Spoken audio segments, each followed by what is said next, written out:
Isang mapagpalang araw po sa inyong lahat mga kaibigan sa pananampalataya kay Kristo. Ito po muli si Father Erwin, ang inyong kaibigan sa pananampalataya kay Kristo.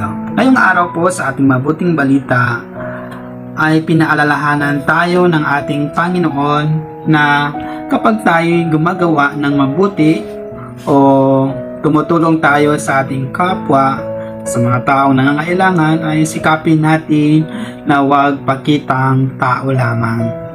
Bagkus, gawin natin ito na may kababaang loob, tunay na pagtulong sa ating kapwa. Sapagkat sabi niya, huwag ninyong tularan ang mga taong Pariseo at mga Eskriba, kung saan sila po ang nagpapaliwanag ng mga kautusan at mga batas, at lahat ng mga ginagawa nila ay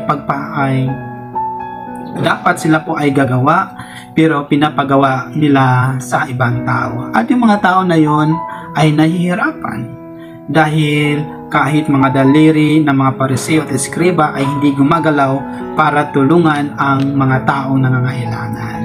Kaya yung mga Pariseo at mga Eskriba po, yun po ay gusto lang sila ay palakpakan, parangalan at igalang. Pero sa pagtulong, hindi po sila gumagalaw. At yan po, isa sa mga nakikita natin sa ating lipunan ngayon, na may mga tao talaga na pakitang tao lamang. Masaya lang sila sa paggawa ng tulong kapag mayroong nakatingin sa kanila. Diba? Mayroong mga politician na mga ganyan na minsan espesyal yung pagtrato ng mga ordinaryong tao sa kanila, pero yung mga iba dyan, yung mga mahihirap ay minsan hindi nila pinapansin. So may mga taong ganyan na namimiling tinutulungan, pero ang ating Panginoong Hesus gusto niyang tularan o gusto niyang matuto tayo na huwag po natin tularan ang mga taong pakitang tao lamang, sapagkat ito po ang hahadlang sa atin sa pagpasok sa kaharian ng Diyos. Ito po ang magpapahirap sa atin na maranasan ang tunay na paglilingkod sa Diyos at sa ating sambayanan. Kaya po mga kaibigan, sikapin po natin magpakumbaba.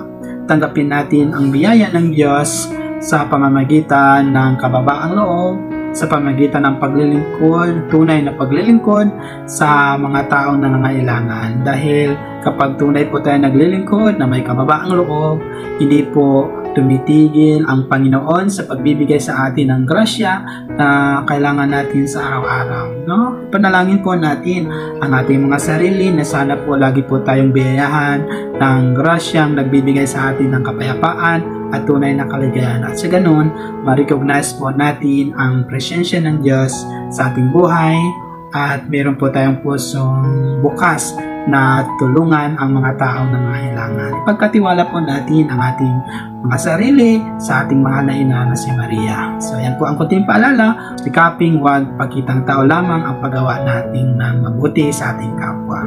Muli ito po si Father Erwin, ang inyong kaibigan sa pananampalataya na nagsasabi, kay Lord, duwin po tayo lahat. God bless, dalaygon ang Diyos. Blessed weekend po sa inyong lahat.